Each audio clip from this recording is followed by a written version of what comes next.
Jacob was completely alone now, standing beneath a night sky that felt heavier than usual, as though the darkness itself had weight pressing down on his shoulders. The sun had disappeared hours ago, and with it went every distraction, every familiar voice, every place he could hide from his own thoughts. He had sent everything ahead of him, his family, his servants, his possessions, and every sign of security he had managed to build over the years. What remained behind was silence, and a man forced to face who he truly was. Jacob had lived his entire life, striving, maneuvering, and wrestling his way forward, always finding a way to survive, even if it meant deception or manipulation. He had taken blessings that were not freely given. He had escaped consequences rather than confronting them. And now, with his brother waiting on the other side of the river, the past no longer felt distant, it felt dangerously close. Fear lingered in the stillness. Regret surfaced where confidence once lived. Sleep would not come, no matter how tired his body was.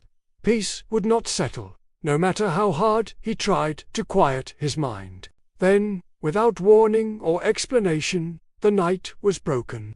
A presence stepped out of the darkness and seized him. Sudden and undeniable, leaving no time to think and no room to retreat. Jacob reacted the only way he knew how. He fought, not because he understood who stood before him, but because struggle had always been his language. Hands locked tightly, bodies strained against one another. The struggle stretched on endlessly through the night, relentless and exhausting. Neither side releasing their grip, neither side giving ground. This was not a fight fueled by anger alone. It was a collision of wills. Jacob pushed with every ounce of strength he had, driven by years of survival, ambition, and fear of losing everything he had worked for. Then, in a single moment, everything changed. With one effortless touch, the stranger shattered Jacob's strength, sending pain through his body and forcing him to the ground. His hip gave way beneath him. Confidence collapsed instantly. What strength could not accomplish, pain now replaced. Yet even then, Jacob refused to let go. The fight slowly transformed into something else entirely. No longer wrestling for dominance, he clung desperately, knowing he could not win but refusing to walk away unchanged. "I will not let you go," he said through pain and breathless resolve, "unless you bless me." Then came the question that cut deeper than the wound. "What is your name?" Not because the answer was unknown, but because Jacob needed to face it, to speak it, to own it. "Jacob," he said, "the deceiver, the man who had always fought to get ahead." And with that confession, the night shifted.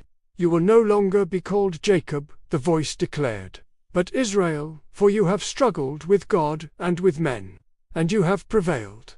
As dawn slowly broke across the horizon, light revealed a man who would never walk the same again. Jacob rose with a limp, marked by pain, yet carrying a blessing he did not earn through strength. He had not won by overpowering God. He had not prevailed by force or strategy. He had been changed through surrender. Lesson: some battles are not meant to be conquered. They are meant to reshape us. God does not always remove the struggle. Sometimes He meets us within it, allowing it to expose who we truly are. And when we stop fighting for control and start clinging for grace, we may walk away wounded, we may walk away slower, but we walk away transformed forever.